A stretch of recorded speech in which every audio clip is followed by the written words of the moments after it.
Rapina, lesioni personali, minacce, estorsioni. Nel Veneto delle baby gang l'incidenza di questi reati ogni 1000 abitanti da parte dei minori della fascia 14-17 anni è cresciuta senza sosta in 10 anni ed è un'incidenza tra le più alte in Italia. Solo a Venezia, per esempio, i minori segnalati per rapina sono passati dai 5 del 2014 ai 74 del 2024, quelli denunciati per estorsione da un singolo caso nel 2014 ai 14 del 2024. Il rapporto nazionale di Save the Children fotografa una realtà che non conosce confini in tutta Italia e il Veneto non fa eccezione, con inquietanti punte di crescita. Ragazzini violenti, al tempo stesso armati di coltello e disarmati dal punto di vista emotivo e relazionale. È questa la doppia faccia del problema ad essere sottolineata nel rapporto. Ragazzi e ragazze spaventati da un mondo esterno che considerano pericoloso, imprevedibile, segnato da conflitti e violenze all'interno delle famiglie e nella società, con casi di autolesionismo e tentati suicidi e in alcuni casi uso di sostanze e dipendenze. A preoccupare è la normalizzazione dell'uso del coltello, che a prescindere dalle motivazioni espone i ragazzi più che in passato a rischio di andare incontro a un'escalation di violenza.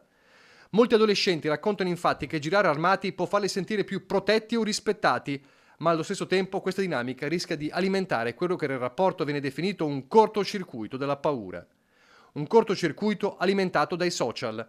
Secondo i dati del rapporto, il 13,4% dei ragazzi tra i 15 e i 19 anni ha assistito a scene di violenza filmate, contro l'8,4% delle ragazze. Una quota più ridotta dichiara anche di aver registrato personalmente episodi violenti con il proprio telefono.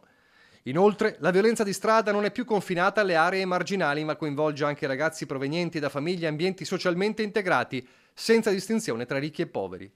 Di fronte a una piaga che sembra impossibile da rimarginare, il rapporto di Save the Children sottolinea la necessità di superare il modello unicamente punitivo stile decreto Caivano, ma di andare a monte, una soluzione che la Regione ha deciso di adottare fin da subito. Delle politiche legate alla prevenzione e quindi tutto ciò che va a significare anche un'attività legata alle famiglie, ai genitori, un potenziamento rispetto a questo e soprattutto anche quella fruizione degli spazi dei ragazzi che va a mettersi a sistema anche con delle iniziative anche a livello dello sport che a livello nazionale stanno per essere promosse. Serve naturalmente la comunità educante che è fatta e costituita naturalmente da tutti gli attori della rete, il terzo settore, i comuni, il volontariato, le parrocchie e naturalmente le scuole che diventano fondamentali assieme alle famiglie per creare questo tipo di intervento.